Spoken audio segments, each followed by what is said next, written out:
तो कई बच्चे बार बार ये कमेंट करते हैं कि गुरुजी कान में बताने वाली साधना डालिए, कान में बताने वाली साधना डालिए।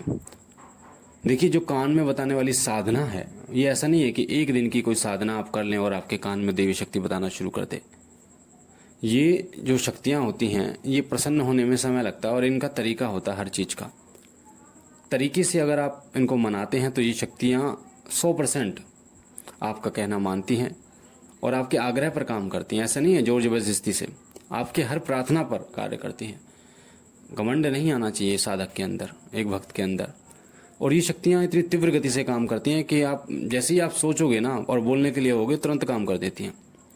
तो उसका एक तरीका होता है। अगर आप सोचो सिर्फ और सिर्फ आप एक दीपक जलाएंगे उसी से सारी चीज़ें हो जाएं, तो ऐसा संभव नहीं है। देवता जब प्रसन्न हो जाते हैं तो उनको प्रसन्न करने के कई तरीके होते हैं। और आपको ये जानना होगा कि जब आप पूजा शुरू करते हैं तो आपके साथ होता क्या है। शुरुआत में आपके साथ क्या होता है? शुरुआत में आपको अनुभव नहीं होते। पता है क्यों नहीं होते? क्योंकि शुरुआत में जो शक्ति आप जिसकी पूजा कर रहे हैं, वो शक्ति काफ़ी समय लेती है आपके शरीर का शुद्धिकरण करने में। उस शक्ति के अंश, उस शक्ति की ऊर्जा आपके पास आती है, 100% आती है जब आप पूजा करते हैं। अदृश्य रूप से आती है, आपको दिखाई नहीं देती, पर वो शक्ति आती है वहाँ पर। और आप जब पूजा कर रहे होते हैं, जितनी भी देर आप पूजा करते हैं उतनी देर आपके शरीर और आपके मन को शुद्धिकरण करने की कोशिश करती है। तो लगभग 1 महीना 2 महीना, या कई लोग अगर ज़्यादा करते हैं तो 15-20 दिन में उनके शरीर का शुद्धिकरण हो जाता है, जिससे वो देवी शक्ति उनके शरीर में वास कर सके। क्योंकि देखिए, शरीर को ही मंदिर बताया गया और देवी शक्तियाँ, पवित्र शक्तियाँ पवित्र शरीर में ही वास करती हैं। जो पवित्र शरीर होता है उसी में वास करते हैं। तो सबसे पहले वो आपको पवित्र करने में समय लगाती है, जिससे आपको थोड़ा टाइम लगता है। उसके बाद जब आपका शुद्धिकरण हो जाता है तो फिर उनका एक अंश आपके पास आना शुरू होता है। एक अंश आपके पास आना शुरू होता है जब आप मात्र दीपक जला रहे हैं और पूजा कर रहे हैं, आरती कर रहे हैं। इससे एक अंश आएगा, फिर 2 अंश आएंगे, वो उस शक्ति के ऊपर है। अगर आप चाहते हैं कि ज़्यादा अंश आएँ, क्योंकि देखिए, जब ज़्यादा अंश आएंगे तो देवी शक्ति जागृत होगी। जैसे एक हथौड़ा मारोगे तो लोहा कम गर्म होगा, पर बार बार हथौड़ा मारोगे तो लोहा इतना गर्म होगा कि आप उसे मोड़ सकते हैं और मनचाहा आकार दे सकते हैं। इसी तरीके से देवी शक्तियों का होता है। देवी शक्तियों को अगर आपको बुलाना है, उनके अंश रूपी ऊर्जा को इकट्ठा करना है और मनचाहा उन शक्ति से कार्य लेना है। कार्य का मतलब विनम्र स्वभाव से आग्रह कर विनती करके।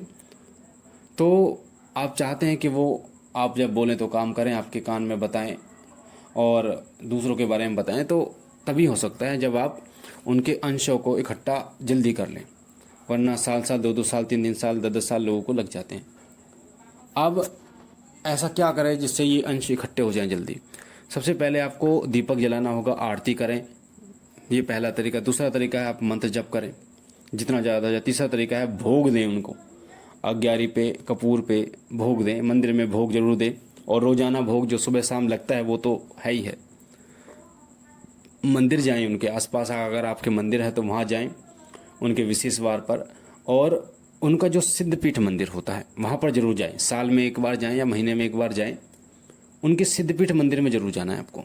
सिद्धपीठ मंदिर हर देवी या देवता का होता है, चाहे वो भगवान शिव हो, चाहे वो माता पार्वती हो, चाहे माँ काली हो, चाहे माँ दुर्गा, भगवान श्री कृष्ण, भगवान शिव, किसी के भी, सबका सिद्धपीठ दरबार होते हैं। वहाँ पर आपको जाना, क्योंकि सिद्धपीठ दरबार में बहुत सारी शक्तियाँ होती हैं उन देवता की। वहाँ से आप कहते हैं ना, खजाना बोरी में भरकर ला सकते हो। वहाँ से बहुत सारे अंश उनके लेके आ सकते हो आप, क्योंकि जब आप जाते हो, विनम्र प्रार्थना करते हो, तो वहाँ से बहुत सारी शक्तियाँ आपके साथ आती हैं, अंश आपके साथ आते हैं। इस चीज़ को समझना होगा। तो सिद्धपीठ मंदिर जाने से बहुत सारे अंश आपके पास आते हैं। हवन करने से बहुत सारे अंश आपको प्राप्त होते हैं। मंत्र जप करने से, कोई पाठ है, चालीसा है, उसका करने से आपको बहुत सारे अंश प्राप्त होते हैं। साथ ही व्रत करने से, परहेज, जो भी परहेज होते हैं उस देवी देवता से जुड़े, जैसे हनुमान जी से जुड़े परहेज होते हैं, प्याज लहसुन तामसिक चीज़ें, उसी तरीके से उनका भी परहेज आपको करना होता है। नियम आपको करना होता है, क्योंकि बिना नियम के कभी भी आप किसी देवी शक्ति को प्राप्त नहीं कर सकते। तो जब इन चीज़ों को आप करते हैं सबको, क्योंकि एक सच्चा जो साधक, एक भगत है ना, आप उसको उनके बारे में जानने की कोशिश करेंगे, उनके बारे में जानेंगे तो वो इन सब चीज़ों को करते हैं। क्यों करते हैं पता है? उन्हें पता है, डायरेक्ट या इनडायरेक्ट उन्हें पता है कि देवी अंश बहुत जल्दी इससे प्राप्त होते हैं, बहुत जल्दी देवी शक्ति इनसे प्राप्त होती है। एक तरफ आप चोला भी चढ़ा रहे हो, एक तरफ आप हवन भी कर रहे हो, एक तरफ आप मंत्र जप भी कर रहे हो, एक तरफ आप बड़ा व्रत भी कर रहे हो, एक तरफ आप उनके धाम पे भी जा रहे हो, तो बहुत जल्दी अंश, जगह जगह से अंश आपके पास इकट्ठे होते हैं। तो इससे वो शक्ति बनती है और एक अपना रूप, एक आकृति वो ले लेती है और जागृत रूप में आपके सामने आ जाती है और फिर आपको वो संकेत देती है। पहले सपने में संकेत देती है वो आपको, सपने में संकेत देगी, फिर आपके दीपक में भी आपको संकेत मिलने शुरू हो जाते हैं। जैसे दीपक में फूल बनता है, लो तीव्र हो जाती है, या कोई आकृति बनती है, फूल बनता है, और आपके शरीर पर भी आपको महसूस होगा, आंखों में आंसू, उबासियाँ बड़ी बड़ी, शरीर वाइब्रेट होगा आपका, या आगे पीछे हिलेगा, इस तरीके से सांस ऊपर की तरफ चढ़ेगा। तो और सवारी भी आ जाती है इसी बीच में।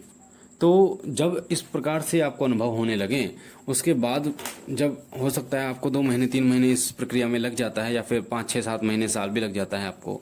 अगर आपका गुरु है तो बहुत जल्दी मिल जाती है, क्योंकि गुरु पहले से ही बहुत सारे अंशों को प्राप्त करके रखते हैं। और जब वो आपको आशीष देते हैं, शिष्य बनाते हैं, तो अपने हाथ को सिर पे रखते हैं ना आपके, तो बहुत सारे अंश आपको प्राप्त होते हैं देवी ऊर्जाओं के, शक्तियों के।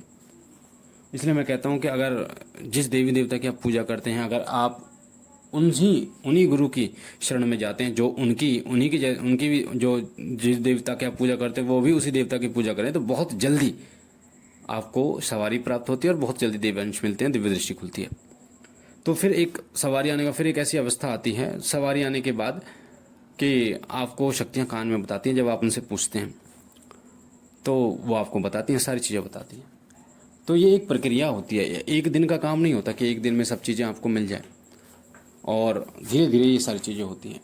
तो जितना मैंने आपको बताया, जितना आप देवता के अंशों को इकट्ठा करोगे, उतना ही वो आप पर कृपा करेंगे और बहुत जल्दी आपको चीज़ें प्रदान करेंगे।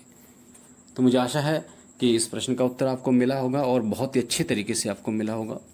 बाकी बाबा भोलेनाथ से मैं ये विनती करता हूँ कि वो आप पर कृपा करें, आपके घर परिवार पर कृपा करें, सदैव आपकी झोली भरते रहें और आप और आपका परिवार सदा सुखी रहे, खुश रहे। हम मिलते हैं एक नई जानकारी के साथ, तब तक के लिए ओम नमः शिवाय, ओम नमः शिवाय, ओम नमः शिवाय।